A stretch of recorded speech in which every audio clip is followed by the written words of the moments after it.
এবং আম্মার রাদিয়াল্লাহু তাআলা নামের একজন সাহাবী ছিলেন। তো আল্লাহ রাসূল বলতেছেন না, এবারে তার লাশ কেটে আনা হয়েছে ওই ভিতরে, রাতে তার শরীর হয়ে গেছে, তিনি অবশ রক্ত পড়তেছে। তখন এনে আল্লাহ দাঁড়ায় আছে রাসূলের পায়ের সাথে তাকে লাশকে ঠেক দিয়ে রাখা হয়েছে। তো রাসূল সাল্লাল্লাহু আলাইহি ওয়াসাল্লাম বলেন, কি ব্যাপার, তুমি এরকম অবস্থায় কেন? বলছি, ইয়া রাসূলুল্লাহ, আমি যুদ্ধে আসার আগে দোয়া করছিলাম যাতে আল্লাহ তাআলা আমার মৃত্যুটা আপনার পায়ের কাছে, আমার জীবনের শিশু হতে পারে। আল্লাহ তাআলা তার দখল করছে, তিনি রাসূলের পায়ের ঠেক দেওয়া অবস্থায় আল্লাহর কাছে। আর ছিল আব্দুল ইবনে জাহাশ। তো তিনি দেখেন যে তার হাত পা কাটা, তার বোনকে জিজ্ঞাসা করেছে যে এরকম অবস্থা কেন?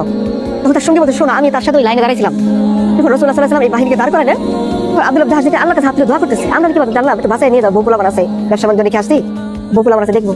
উনি আল্লাহর কাছে হাত তুলেছে, আল্লাহ আমি দুশমনের সাথে শক্তিশালী দুশমনের মোকাবিলা করতে চাই। বলছে, কেন শক্তিশালী দুশমনের মোকাবিলা করতে চাও? আল্লাহ, সে আমাকে হত্যা করবে, আমি তাকে হত্যা করবো, এরকম মোমেন্টে চলে যাবে, আর সে আমার উপর বিজয়ী হবে, আমাকে খতম করে দিবে। কেন? বলছে, আল্লাহ এই পর্যন্ত শেষ না, সে যাতে আমাকে পরাজিত করার পরে আমার হাত কাটে, পা কাটে, কান কাটে। বলছে, কেন? বলছে, আল্লাহ তুমি যখন কি আমাকে জিজ্ঞাসা করবা যে তুই আমার জন্য কি আনছো, আমি বলবো আমার হাত পা কান চোখ সব তোমার রাস্তায় কুরবানি করে আসছে। তখন আমি বললাম, এই হলো তার দোয়া, যে দোয়ার কারণে আল্লাহ তাকে এরকম একটা শাহাদাত নসিব করছেন। তো এরকম ভাবে সাহাবায়ে কেরাম রাসূলকে ওখানে প্রোটেক্ট করতেছিলেন, জীবন দিয়ে মানব ধর্ম রচনা করে অনবরত তীর আসতেছিল।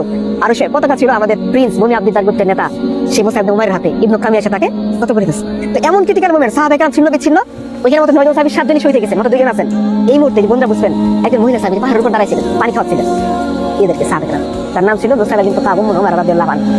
তিনি দৌড়ে এসে দেখেন যে রাসূলের উপর এরকম অ্যাটাক হচ্ছে। একজন সাহাবী পালা যাচ্ছিল, উনি তার কাছে তলোয়ারটা নিয়ে আল্লাহর সামনে দাঁড়াইছেন। রাসূলুল্লাহ সাল্লাল্লাহু আলাইহি ওয়াসাল্লাম বলতেছেন যে আমি যখন ডান দিকে তাকাই দেখি উম্মে উমার আমাকে নিরাপত্তা দেয়, আমি যখন বাম দিকে তাকাই দেখি উম্মে উমার আমাকে নিরাপত্তা দেয়, আমি সামনে তাকাই দেখি উম্মে উমার আমাকে নিরাপত্তা দেয়, পিছনে তাকাই দেখি উম্মে উমার আমাকে নিরাপত্তা দেয়। তো এই মুহূর্তে উম্মে উমার দেখেন তার ছেলের হাতে কেটে ফেলছে দুশমনরা। আমাদের মায়ের আমি কি করতো, আল্লাহ আমার সন্তান মেরে ফেলছে, আল্লাহ। তিনি তার পোলার তুলে তুলছে, টেনে তুলে আঁচল দিয়ে ইবে দিয়েছে, বাবা যতক্ষণ প্রাণ আছে রাসূলের প্রাণ আছে, আমার মুখ দেখা শেষ করে দিন দিয়ে আবার তলোয়ার নিয়ে আসছেন। লড়াই যতক্ষণ রাসূলের পাশে শত্রু ছিল ততক্ষণ এই মহিলা এক হাতে তলোয়ার নিয়ে রাসূলকে রক্ষা করছে।